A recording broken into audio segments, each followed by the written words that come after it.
Hi, welcome to my designer diary. So there was no video last week because there was no kind of real clean cut issue to talk about, and there was no point in just making a video for the sake of it. So I thought I'll pass that on by.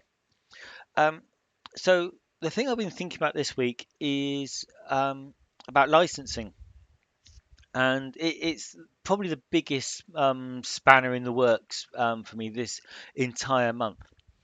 So yeah, I've got they're already written, everything kind of set up now for my Recess solo rules.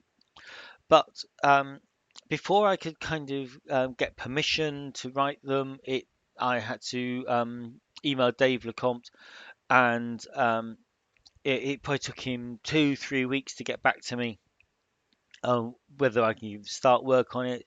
Then he sent back this document, which says that I had to send off a draft copy, and then he had that for 9, 10 days before he came back and said that's all fine. And then that was, that's a draft. It still needs editing, laying out, and everything before I can use it. So what took, say, 3 days to write because it's a really, really simple game, actually turned into almost a month of delays just because of the licensing. I'm currently working on, and I'm literally going to finish it today, the solo rules for uh, Terrors and Tommy Guns. And again, this is under license. It's a follow-on from their successful Kickstarter. Um, so, I'm doing that everything with them. I'm relating with Nick Porter of Drinking Horn Games, but it all takes longer. I'm looking at this is the Mithras licensing, and again here, rather than just kind of getting permission, you have to write up to 1,000 word proposal for what you want to do. And considering that some of my solo rules are between, say, 1,500 and 6,000 words, there's a fairly good chance that 1,000 words is going to be you know, chop off the introduction and some of the advice I put on the ends, 1,000 words is going to be almost as big as the actual core of the supplement itself. You put 1,000 words, top and tail it, and then throw in some examples of play once I've actually played the game. You're almost there. So again, this is where you know, it's going to take me a day or two to actually just write the proposal.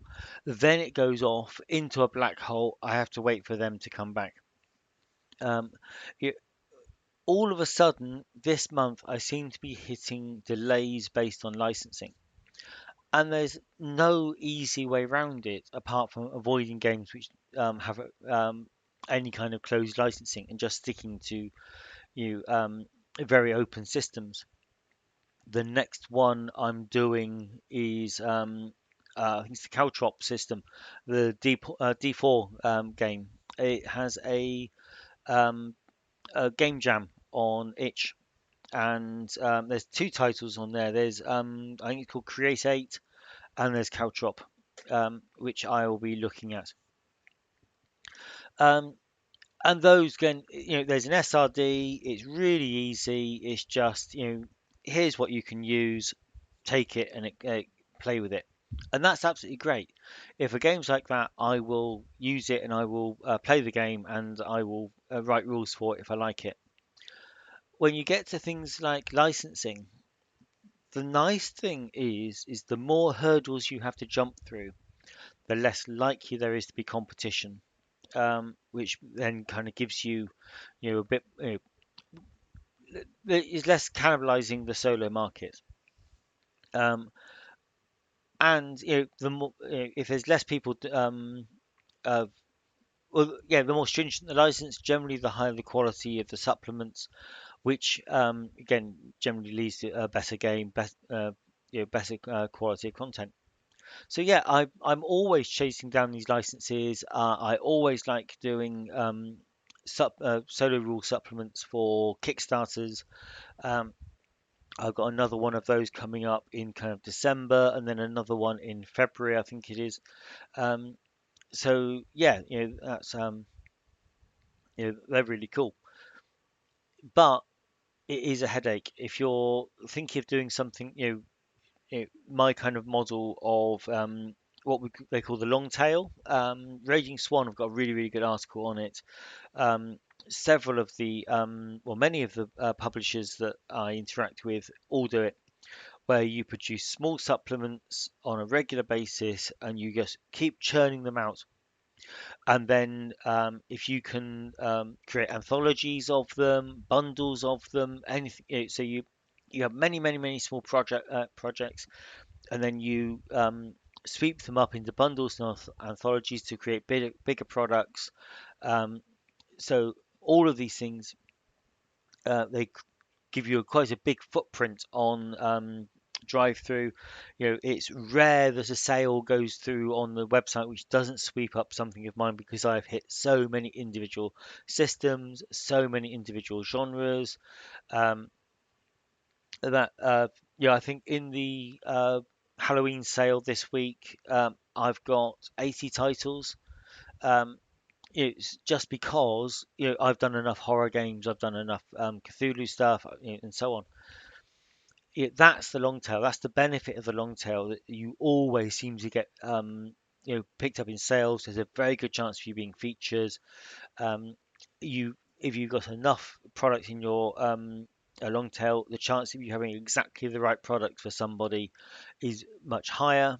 And so if you've got the right product, you're going to turn up in their searches, so more chance of being getting a sale. That's what the long tail is all about.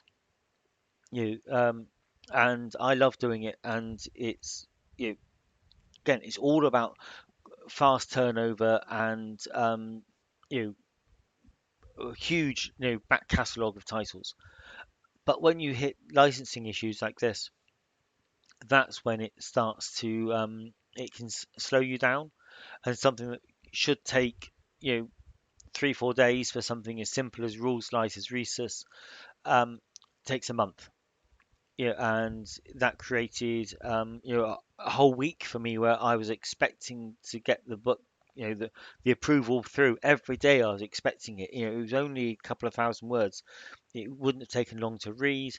Um, and so I would think, oh yeah, that'll be my book on Monday. That'll be my book on Monday.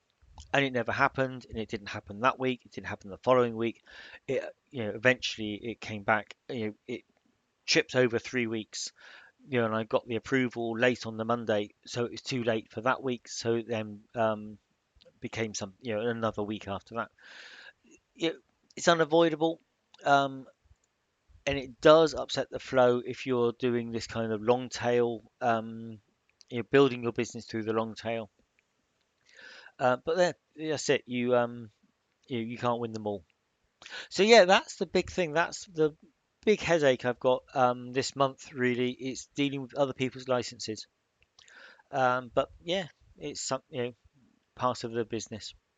Okay, thank you for watching.